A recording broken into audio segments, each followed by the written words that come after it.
Hello, this is Cecil Sunk here, and we're going to go ahead and watch a replay that I just had a few minutes ago, and we're going to learn how to forge fast expand on Xel'Naga Caverns. Okay, so the main idea behind forge fast expand is that you're going to be getting down an early forge in order to put down a cannon, which will let you take a very quick nexus. And take it pretty dang safely as well. What the opponent can do in reaction to that is they can go ahead and all-in you with a few different types of all-ins, or they can continue with two-base play, or what I think is the proper response, take an early third. So now, you're going to be laying down your pylon on 9 and scouting with the probe immediately. And you're going to want to continue constant probe production for the longest time, just like any other build. You always want this button right here to be being pressed before this line disappears. Okay, so things I'm going to be looking for, well, the thing I'm going to be looking for with this probe is whether or not the Zerg laid down a spawning pool. And in the event that there's some sort of 2z6 pull or something going on, I would probably lay down a forge followed by a cannon, and I'd pull probes up to the front right here to prevent a ling run by, and then my cannon can go ahead and rain down death onto the Zerglings while they're trying to get in my base. Optionally, you can fully wall this off with a forge cannon and perhaps another pylon. All of those would be great. Some people like to even go 2 gateway zealots.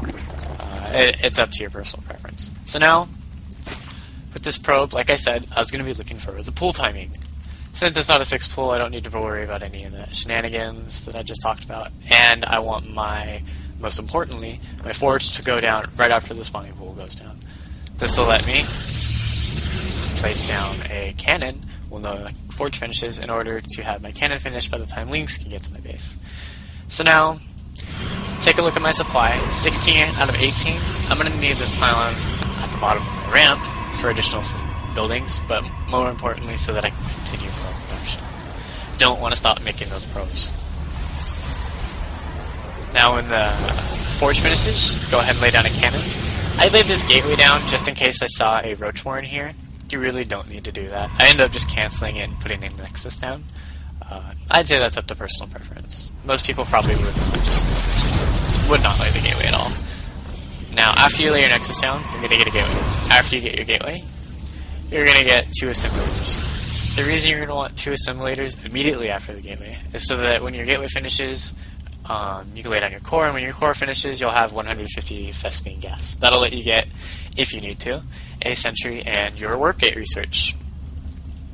Although, I'll tell you how in a little while, depending on what you see, you will either get a sentry or a stalker out of the gateway. But you need the 150 gas so that you have both options. And then go ahead and lay down one more gateway cannon before your nexus finishes. Lay down a core when your gateway finishes. Now note this cannon placement real quick. This cannon is in range of the edge of this pylon, so no ling can just sit here and pick away at this pylon. This cannon is in range of the edge of this gateway right here, so no ling can just sit here and pick away at the gateway. Everything in here is covered by these 2 cannons and is protected from lings. This core is actually walling this whole area off completely, so the only entrance into my base is right here. That'll make it really easy to protect that area with force fields. So now, while your core is constructing is the time you should probably send a scout probe across the map. And I'd say even send one down towards where you think the Zerg's third would be. What your first probe needs to see is whether or not he has ling speed, and you're also going to try to find out if he has a roach warren or if you see any roaches or not. If there's roaches, you're going to need to lay down 2, maybe 3 cannons and get a stalker. Get the stalker fast, chrono it. Stalker outranges and outspeeds roaches off of creep, and you can use it to shoot the roaches without really being in fear of losing it like you would a sentry. If you saw that the lings had speed, there's probably no roaches because he's spending his Vespene gas on lings, or if he does have roaches, they'll be later and easier to deal with. If he sees slow lings and no roaches, I'd say put down one more cannon and chrono out a sentry.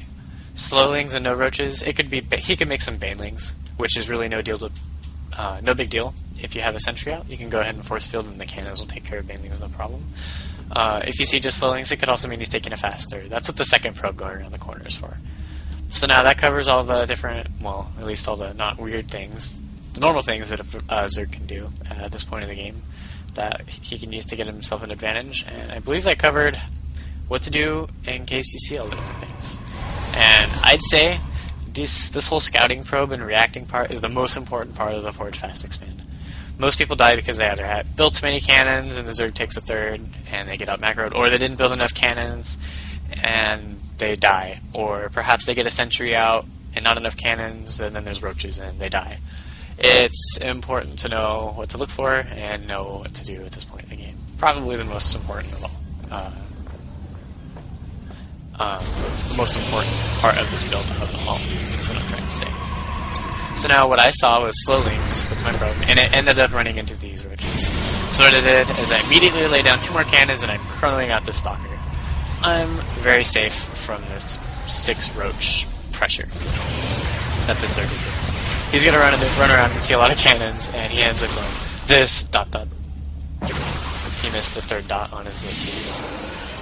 So he's probably like, this is frustrating.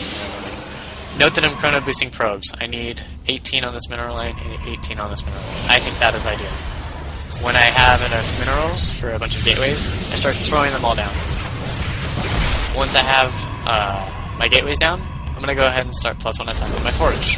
Might as well make use of it now that I have it. Or since I already have it. Now, at this point in time, this is where the build starts deviating. You can do, I'd say, 1 out of 3 things. You can either go with Twilight Tech, Robo Tech, Stargate Tech, or actually you could just attack a whole lot of gateways. So 4 things. Most commonly, I'd say, is either a bunch of gateways like I'm doing, or Stargate play, but you could absolutely go, like, perhaps a robotics facility and 4 gateways, and then take your 3rd. It's really up to you what you do from here on out, and perhaps up to you and what you see. I preferred this game to just make a lot of gateways and attack, because really the only thing I think that would stop it is a bunch of roaches. So that kind of forces my opponent into one path of play, so I don't have to worry about really anything else. And that is how you're going to set up your Forge Fast Expand on Xel'Naga Caverns. Hope you found it helpful, and if you did, you should definitely stick around and watch any other videos I made. If you enjoy my content and wish to help me out, go ahead and follow me on twitch.tv/CecilSunCure, or subscribe to my YouTube channel. Both of those are great ways to directly support me. Thanks again, and go ahead and leave any comments below, or send me an email at cecilsuncure@hotmail.com if you have any more suggestions or comments. I always love to hear from people who liked my videos that they liked it. It's always nice to hear or see letters or PMs from people that enjoy my stuff. Alright, I will see you all next time.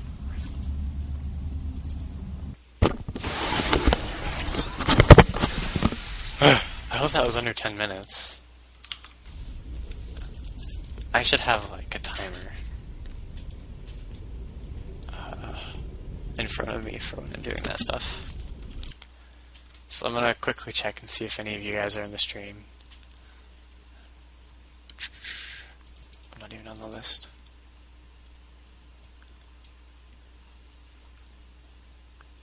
Nope, it doesn't look like I have any viewers.